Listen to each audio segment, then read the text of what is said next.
ব্যাঙ্গালোরের অবস্থা খুবই খারাপ, মানে এখানে গ্যাস তো একদমই নেই। আর আমারও গ্যাস এখানে একদম কোনো দোকানে পাওয়াই যাচ্ছে না। আর আমারও গ্যাস প্রায় খতম খতম ব্যাপার।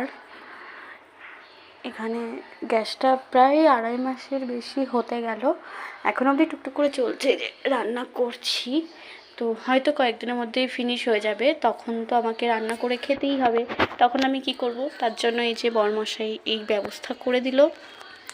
এখানে তো আর সেই উনান কাঠের রান্নাবান্না ওই সমস্ত কিছু হয় না, আর সম্ভবও নয়, পাওয়াও যায় না কোনো কিছু। দেশে হলে হয়তো সেগুলো সম্ভব হতো, গ্যাস 2 মাস না পাওয়া গেলেও রান্না করে খাওয়া যেত, কিন্তু এখানের আর সেটা সমস্যা, সেটা সম্ভব নয়। যার কারণে এই ব্যবস্থা শেষমেশ করতেই হলো।